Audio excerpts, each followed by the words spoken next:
This is part 2 of the Lab 2 multiplexers and controllers, decoders and controllers.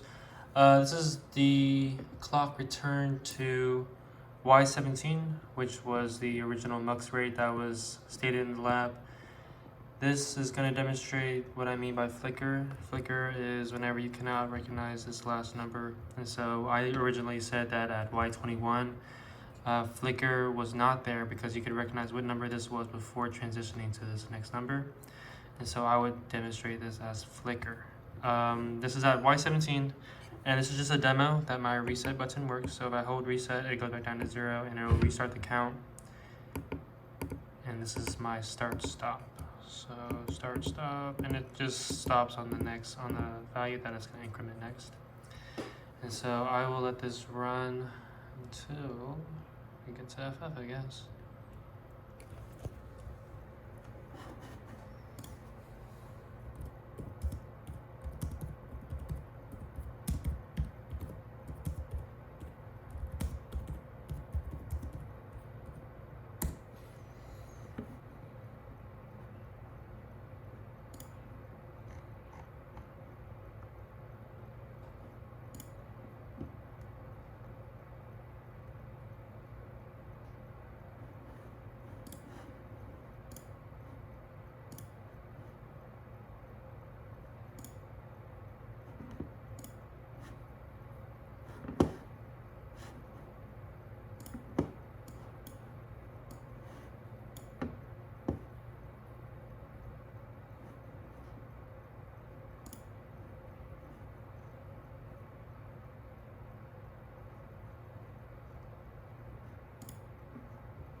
As we approach F on the furthest left hex, we're going to notice something, and I believe this is an error in my code, although I'm not sure why, because I'm running to PIPO registers 4 bits, and so whenever those 4 bits are filled, it should produce an F, but for some reason this is what happens.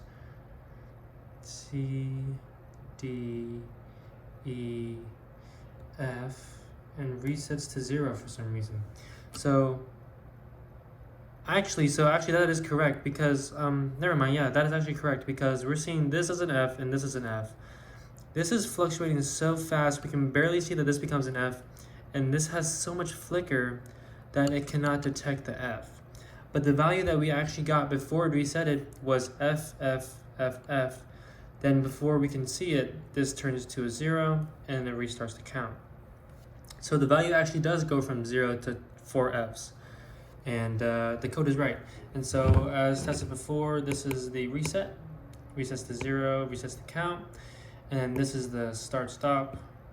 So yeah, this is just key 1. I'm pressing key 1 to pause it, resume, and then key 0 to reset. And there we go. And that is the end of this demonstration.